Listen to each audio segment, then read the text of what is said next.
നല്ല പോസിറ്റീവായ കാര്യങ്ങളാണ് ഇപ്പോൾ നബിദിനെ കൊണ്ട് ഉണ്ടാവുക. ഉദാഹരണം പറഞ്ഞു കഴിഞ്ഞാൽ കുട്ടികളുടെ ലീഡർഷിപ്പ് ക്വാളിറ്റി. ഇപ്പോൾ നമ്മളുടെ ഉദാഹരണത്തിന് നമ്മുടെ മദ്രസയിൽ തന്നെ ഹൗസിംഗ് സിസ്റ്റം ആക്കിയതുകൊണ്ട് ഒരു ലീഡർഷിപ്പ് ക്വാളിറ്റി ഭയങ്കര ചെറുപ്പത്തിൽ തന്നെ കുട്ടികൾക്ക് കിട്ടുകയാണ്. അതെ അതെ, പഴയ കാലത്തൊക്കെ വെറുതെ സ്റ്റേജിൽ കയറി ഒരു ക്ലാസ്സുകാർ മുഴുവനായിട്ട് ഇപ്പൊ എങ്ങനെയാണ് സംഭവിക്കുന്നത്? നിലവിൽ മദ്രസകളെ 2 ഹൗസ് ഗ്രൂപ്പുകളായിട്ട് തിരിച്ച് അവർ തമ്മിലുള്ള ഒരു രസം നമ്മുടെ ചെറുപ്പത്തിൽ ഈ ഒരു സംഭവം ഒന്നും ഉണ്ടായിരുന്നില്ല.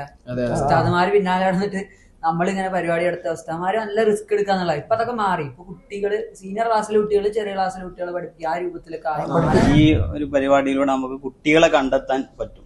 അഥവാ ഇപ്പൊ പാടാൻ കഴിവുള്ള കുട്ടികളെ നമുക്ക് കണ്ടെത്താം, പ്രസംഗിക്കാൻ കഴിവുള്ള കുട്ടികളെ കണ്ടെത്താം. ഏതൊരു പ്രഭാഷകരും ചിലപ്പോ വലിയ പ്രഭാഷകരൊക്കെ ആയത് അവരുടെയൊക്കെ ഫസ്റ്റ് വേദി എന്ന് പറയുന്നത് ഇതുപോലെയുള്ള മദ്രസയിലെ നബിദിന വേദികളൊക്കെ ആയിരിക്കാം. നമ്മളുടെ AT മുഹമ്മദ് ബഷീർ MP ഒക്കെ അങ്ങനെ ഒരു അഭിപ്രായം പറഞ്ഞതായിട്ട് കേട്ടിട്ടുണ്ട്. മദ്രസയിൽ പ്രസംഗിച്ചിട്ടാണ് ഒരു പ്രഭാഷണം ആദ്യമായി ആരംഭിക്കുന്നത് എന്നൊക്കെ. അതെ, പലർക്കുള്ള കഴിവുകൾ തിരിച്ചറിയാനുള്ള ഒരു വേദി കൂടി ആയിട്ട് മാറുകയാണ് മദ്രസ.